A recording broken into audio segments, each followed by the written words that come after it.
Hair's a mess, makeup's a mess, I'm in my pajamas. It's quarantine, baby.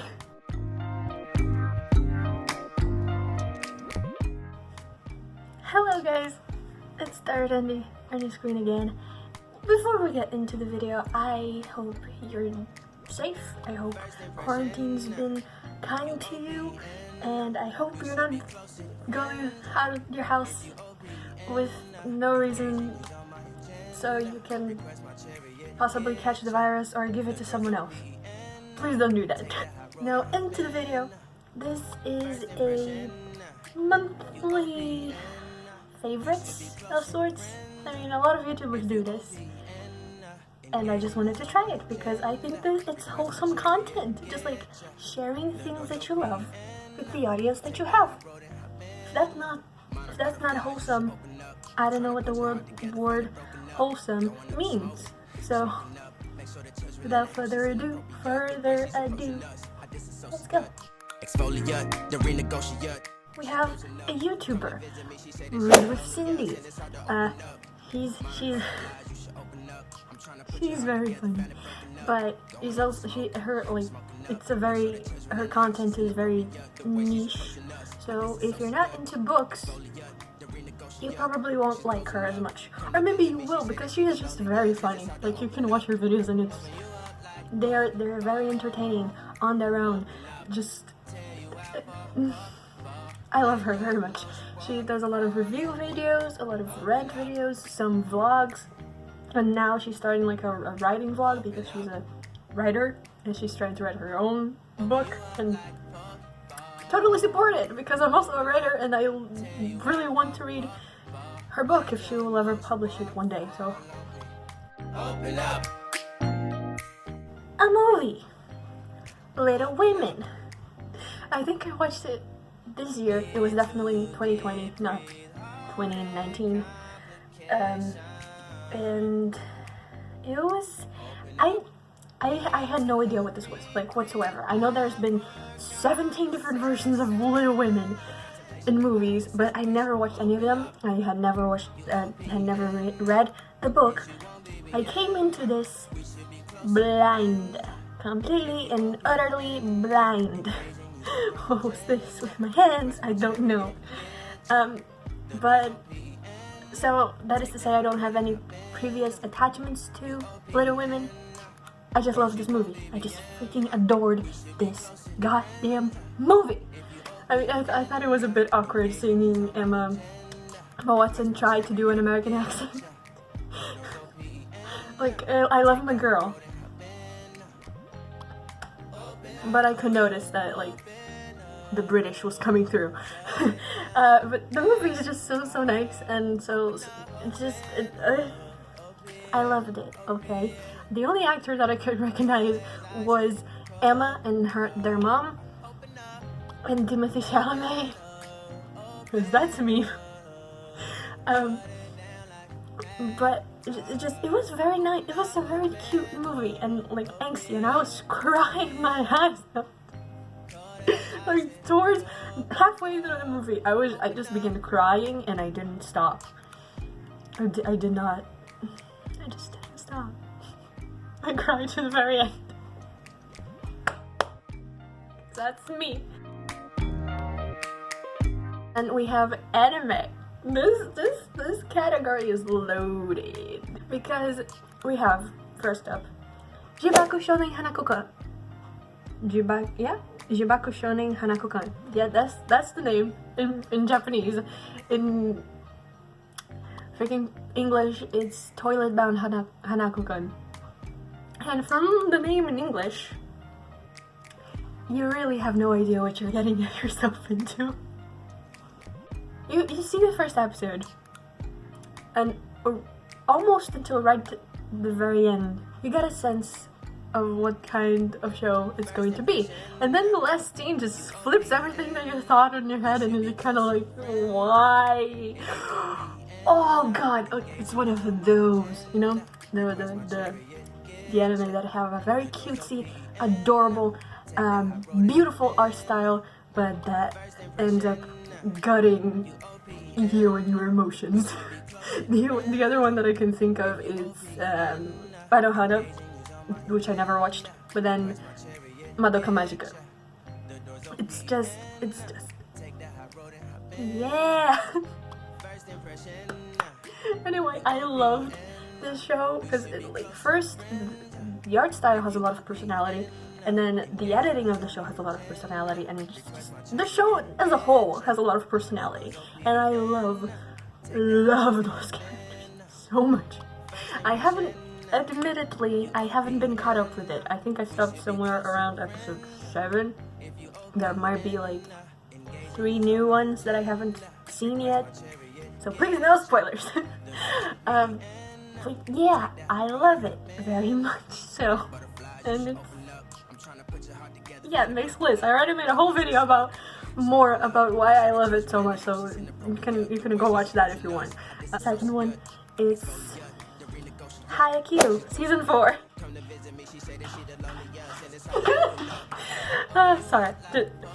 Look, I knew Haikyuu way before 2020. I think I got into the fandom to 2016, maybe 17. It's been a couple of years, and the season 3 came out like before I even got into the fandom, so things were, it looked like it was said and done, like there would be no more Haikyuu, even though the manga was still going on. So everyone was just like begging for season 4, and I remember I think 2018 I made like a Christmas list, and it's like, Haikyuu season 4, please give it. And I think it came out like in January, but I only got around to watching it in February. And it's the same case of Jibakusho ni Hanakoka. There are a few episodes that I haven't seen yet, and regardless, I just freaking love it so much. And I keep getting spoilers from the manga because I don't really mind all that much getting too spoiled for Haikyuu, and I know a lot of things that are just like, just yesterday the fandom was freaking out over something with Kageyama. I said something because I don't want to spoil it for people who might want to watch it and just want to read the manga, whatever. Like, I don't want to spoil it. And the fandom was just freaked out, and I freaked out even though I'm not reading the manga. So it was a lot of freaking out. Just a lot of freaking out. And the third anime, because there had to be, and there's another one, there's like 2 more. The third one is Hoshiai no Sora. I'm reading down on my list. Hoshiai no Sora, the name in Japanese, and in English is Stars Aligned. And this one, this freaking bitch. Okay, look, I need to give a few disclaimers, because since this is a monthly favorites, I am basically recommending this to everyone watching.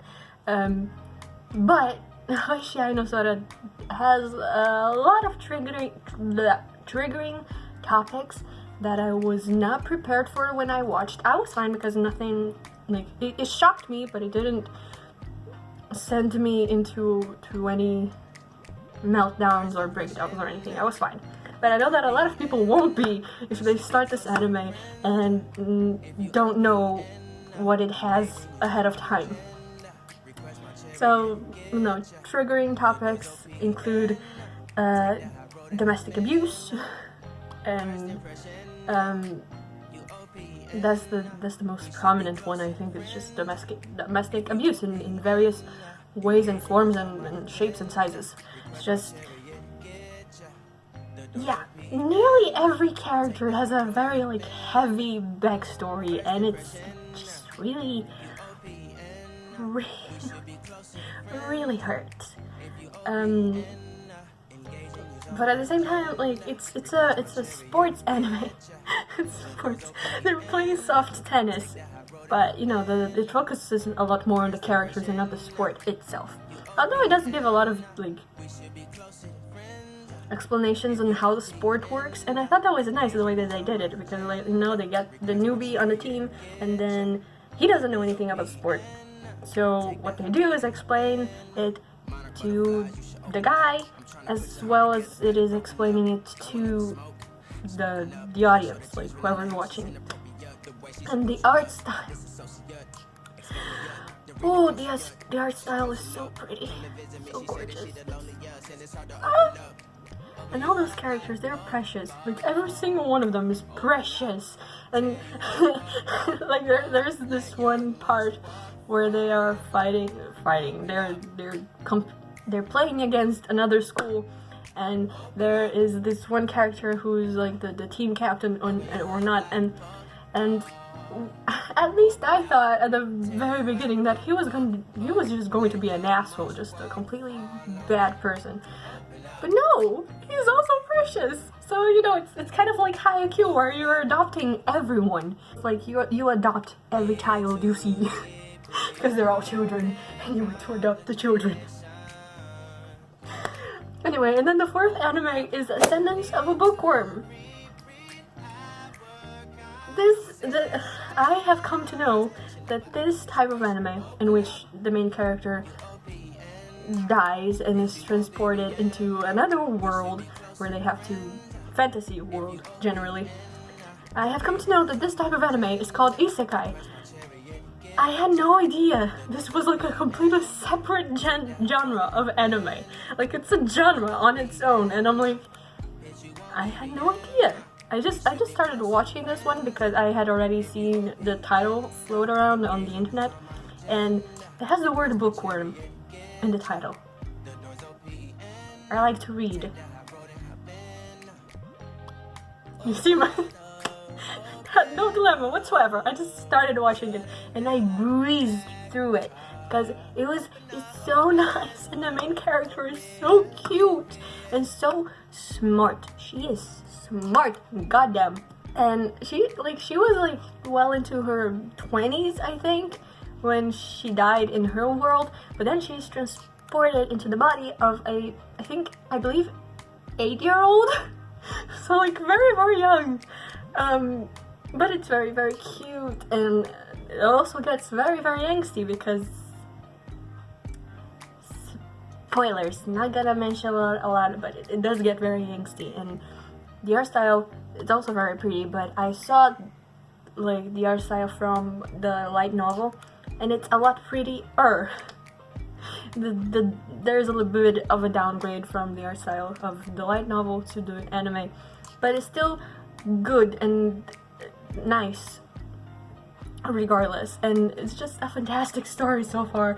And season 2 is supposed to come out in April, and I am hella excited for it.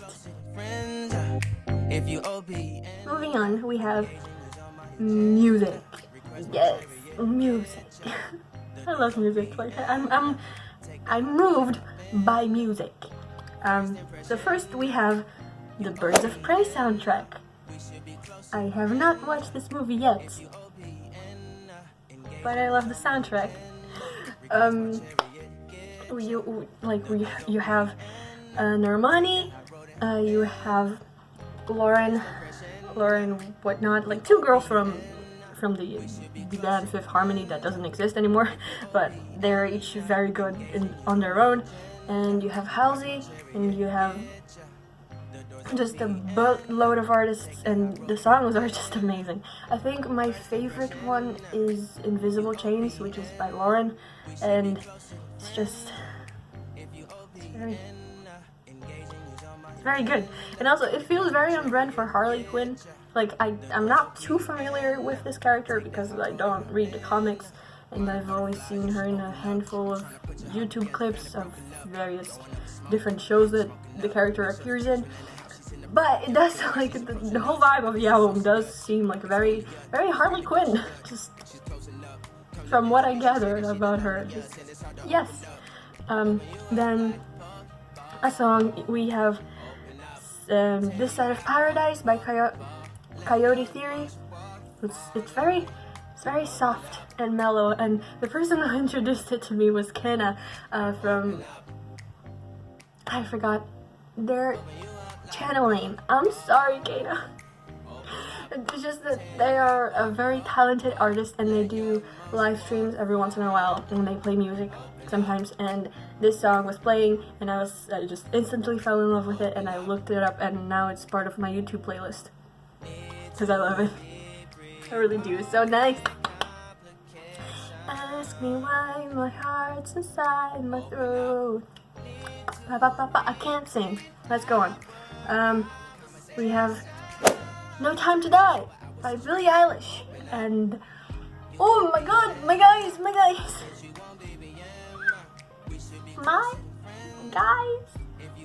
I mean, I love Billie. I don't watch any James Bond movie, like ever. Never.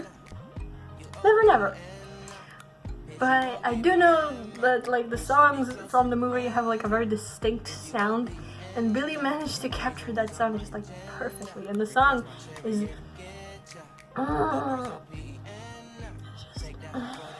it's like, and her voice, ooh, especially in the bridge, because like she does she holds on onto this note for a while, and it's like chilling. It's just, oh, it's very good, very good. So that is it for this month. I mean, for February. We're already nearly at the end of March. Anyway, hope you guys liked the video. If you have any recommendations of your own, leave them in the comments, I guess. Share what you love, and yeah, that's it. Thanks so much for watching. Don't forget to spread love, and I'll see you in the next video. Bye!